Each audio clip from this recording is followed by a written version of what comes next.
안녕하세요. 저는 한국기독교교회협의회 NCCK 국제협력국에서 간사로 일하고 있는 김민지라고 합니다. 저는 향림교회가 소속되어 있는 한국기독교 장로회의 소속 목사이기도 합니다. 불러주셔서 감사합니다. 네, 처음에 질문을 주셨을 때 굉장히 반가웠는데요. 디아스포라의 정의는 사실 다양한 도서나 또 형태의 자료에서 찾아볼 수 있었는데 그 의미를 물어보셔서 굉장히 감사한 마음이었습니다. 네, 긍정적으로든 부정적으로든 새로운 패러다임의 세계가 전개되어 가고 있는데요. 저는 이 물음은 특히 향림교회에서 주신 물음이라 더 의미 깊다고 생각했습니다. 곧 이것은 새 시대라는 것은 민중신학의 핵심으로 새로운 질문의 핵심으로 이어지기도 한다고 생각을 합니다. 새로운 전 지구적 현상에서 민중의 자리가 어디인가라는 질문이 제게 있는 디아스포라의 의미의 가장 핵심적인 질문이기도 한데요. 저는 디아스포라가 곧 민중이라고 고백을 하고 그러한 이해를 가지고 세계에 퍼져 있는 민중의 문제가 어느 방향으로 가고 있는지 이 새롭게 전개되는 세계의 시민 질서에 맞춰서 깊은 통찰이 필요하다고 생각하고 있습니다. 그래서 이렇게 디아스포라를 민중 개념으로 이해하고 있는 저는 사건으로 이들을 만나고 또 사건 속에서 디아스포라를 이해하고 있습니다. 디아스포라가 사실은 어찌 보면 서구적 개념이라고 이해할 수도 있는데요. 저는 우리 한반도에 살고 있는 시민으로서 또 목회자로서 에큐메니컬 활동가로서 우리 정서를 담은 디아스포라를 민중으로 이해하고 활동을 하고 있습니다. 지난 70년대 잘 아시겠지만 70년대, 80년대에 전혀 상상할 수 없었던 어떤 특유의 사건이 연발하면서 그 민중 속에서 전태일이라는 상징이 수많은 학생들과 시민들과 사건으로 연결되어서 운동으로 촉발을 된 것처럼 바로 오늘날에는 이것이 전쟁과 배제와 차별과 또 혐오 현상에서 나타나는 사건 속에서 디아스포라들이 서로 존재들이 연결되고 또 그러한 것들이 연결되는 중심에 사건들이 있다고 보고 있습니다.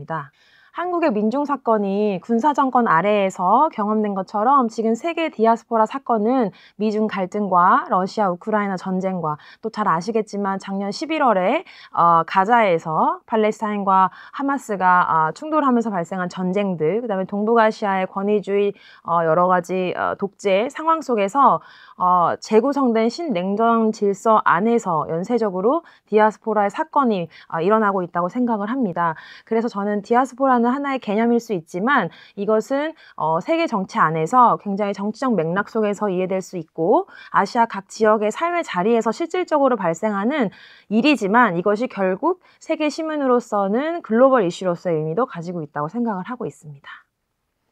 물론 저도 이제 기장에서 공부를 한 신학도로서 또 목사로서 민중신학 안에서의 가장 핵심적인 질문은 민중은 이 시대에 누구인가라는 질문일 텐데 그렇기에 디아스포라를 민중으로 개념화하는 것은 굉장히 자제하려고 합니다만 의미적으로는 이와 같은 방식으로 디아스포라를 이해하고 다만 지금 세계 역사를 담지해가는 것이 누구인가라고 물어주셨을 때는 단연코 그것은 이 세상의 가장 낮은 곳에서 활동하고 또 노동을 하고 자기 삶을 일구어가는 디아스포라들이라고 대답하고 싶습니다.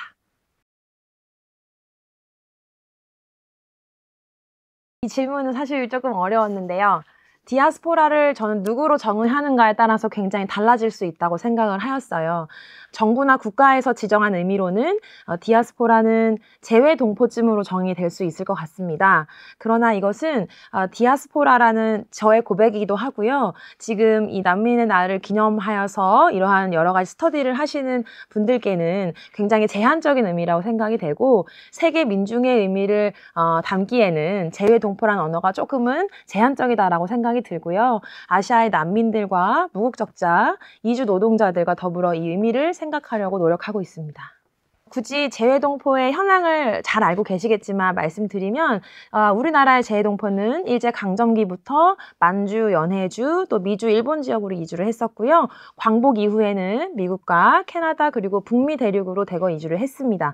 그리고 60년대부터는 특정 지역보다는 세계 곳곳으로 이렇게 이주한 분들이 한인 사회를 형성하고 있고 2023년 기준으로는 730만 명 정도의 재외동포가 전 세계에 거주하고 있습니다. 물론 이런 부분들은 우리 외교부 페이지나 여러 가지 곳을 확인하실 수는 있겠습니다만 재외동포의 의미는 이렇다고 말씀을 드리고 싶었습니다. 그러나 저는 재외동포이든 디아스포라이든 이러한 개념들이 그냥 그 한정된 지역 안에서 발생하는 것은 아니라고 생각하고요. 굉장히 연결되어 있다고 생각을 하고, 특히 정치사회사적인 영역 안에서 자유로울 수 없는 부분은 사회, 경치, 정치 안에서 처음 우리나라 사람들이 만주 지역으로 이주하기 시작한 것은 19세기 후반부터 사실은 먹고 사는 문제와 굉장히 직결되어 있다고 생각을 하고요. 그 당시에 조선 사람들이 새로운 터전을 찾아서 간 것도 지금 동남아시아에서 한국을 이주해 오는 친구들과 굉장히 유사한 이유라고 생각을 하고요. 그것은 결국 우리의 삶과 가난과 빈곤과 세계 질서와 굉장히 맞닿아 있다. 이런 측면에서 저는 이 재외동포 또 디아스포라의 역사를 이해하고 있습니다.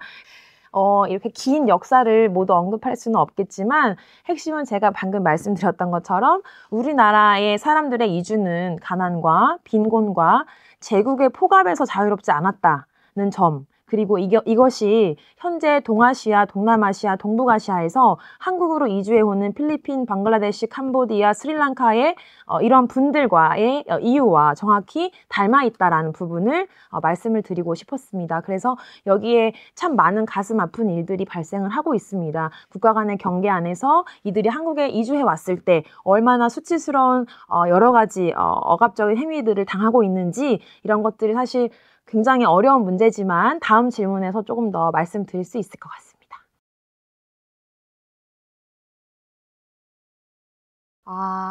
디아스포라의 의미 안에서 사실 모든 저는 민중 의제와 사건들이 적용될 수 있다고 생각하지만 이 방만한 의제들 속에서 그래도 제가 집중하고 있는 현장은 제가 지금 사역하고 있는 NCCK 한국기독교교회협의회 국제협력국 그리고 국제위원회에서 활동하는 것을 중심으로 이야기 드릴 수 있겠습니다. 지금까지 말씀을 드린 것에 이제 축약을 해서 말씀을 드리자면, 이 변화된 인류와 또 코로나 팬데믹 이후에 우리의 삶과 사회 경제 구조와 문화와 이 문명이 굉장히 전환기 속에 있다고 생각하고 있습니다. 그리고 이 사이에서 세계는 더 문명화되어 가지만 여기에 더 인간 소외와 불평등 현상, 차별과 빈곤, 기아 등의 여러 인간 어떤 삶에 직결되는 부분들이 굉장히 더 내재화되고 더 어려워지고 있다고 생각이 들고, 이 세계 시민들의 삶 속에서 그렇다면 교회 공동체가 어떻게 응답해야 하는가가 굉장히 절실하다고 보고 있습니다. 이러한 차원에서 저희는 보다 조금 더 포괄적인 생명의 관점에서 국내외 에큐메니컬 공동체와 함께 활동과 계획과 사업을 진행하고 있습니다.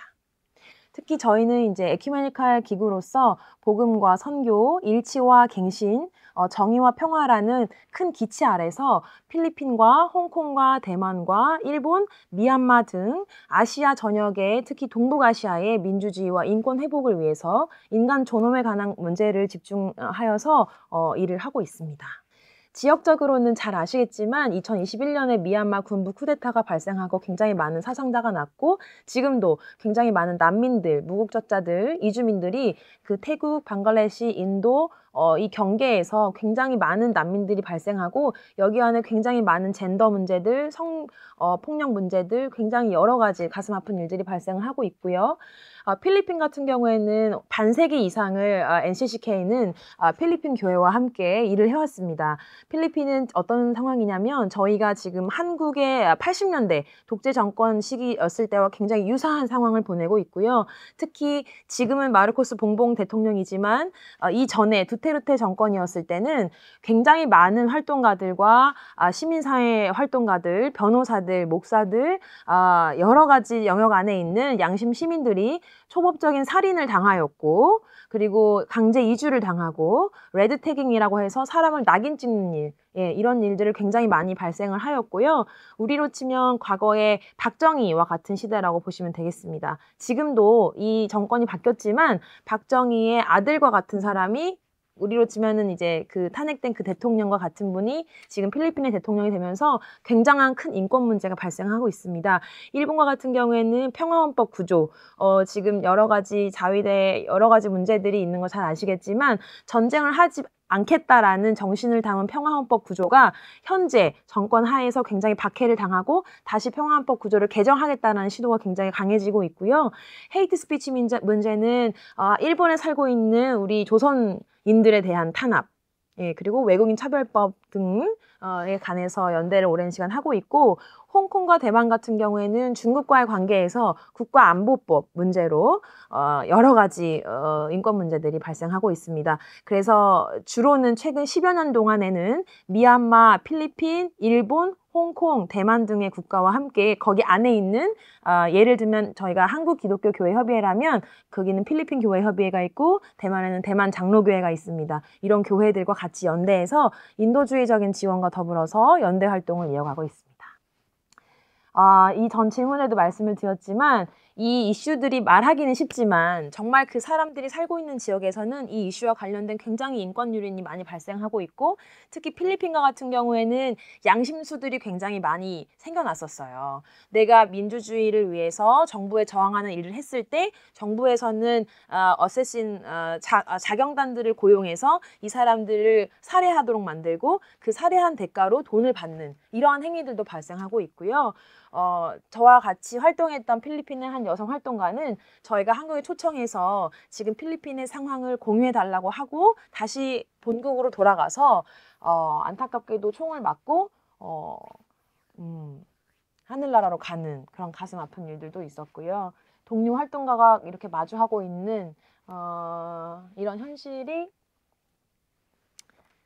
쉽지 않지만 이런 상황을 통해서 저는 계속해서 아시아 시민들과 연대를 이어가고 있습니다.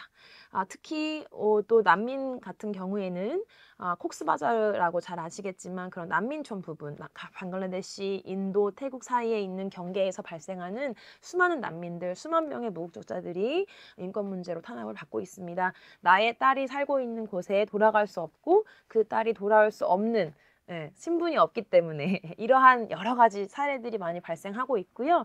특히 국가폭력과 군부 포갑 아래에서 또 가난과 빈곤의 상황에서 끊임없이 본인의 삶의 터전에서 강제 이주해야 하는 삶을 살고 있는 것이 저는 디아스포라의 현재 삶이라고 생각하고, 성서에서 말하는 나그네가 바로 이런 디아스포라의 삶을 이야기하고 있지 않은가 생각하고 있습니다.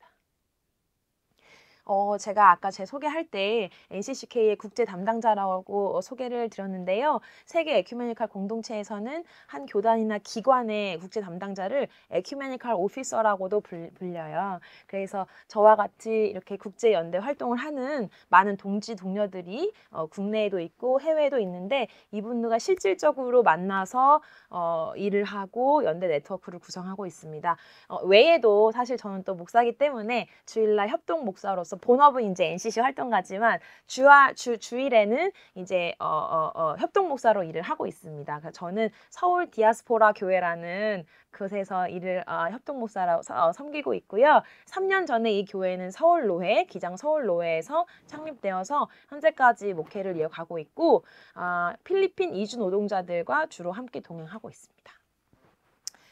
저희 교회의 구성원들은 90% 이상이 미등록 이주 노동자들입니다. 소위 이제 과거에 불법 체류자라고 불렸던 사람들인데요. 10년에서 길게는 30년까지 이제 본인들의 고국을 떠나서 한국에서 이주 생활을 이어가고 있습니다. 미등록 이주민이라는 뜻은 국적이 있고 국적은 있지만 여권이 거의 없어요. 그래서 할 수 있는 것들이 굉장히 제한적이고 국가에서 받을 수 있는 여러 가지 어떤 제도 밖에 있는 사람들입니다. 그래서 노동기간 후에 이분들이 돌아가지 않고 계속 여기에서 삶을 이어가고 있는데요. 아무래도 미등록 이주민들에게는 이들의 존엄과 인권이 박탈된 지 좀 오래되었다고 보여집니다. 우리가 다 교회에서 고백하듯이 하나님의 형상을 닮은 모든 동등한 형태의 사람들인데, 이 인간 존엄이 얼마나 차별을 받고 있는지, 사회에서 얼마나 지워질 수 있는지, 저는 성소수자와 이주민 관계에서 인권 문제를 얘기하면 굉장히 동일한 부분들을 많이 발견하곤 하는데요. 그런 서러움의 세월을 이기고 삶을 이어오는 우리 필리핀 친구들을 보면서 저는 세상의 진리를, 성서의 진리를 깨달을 때가 있습니다.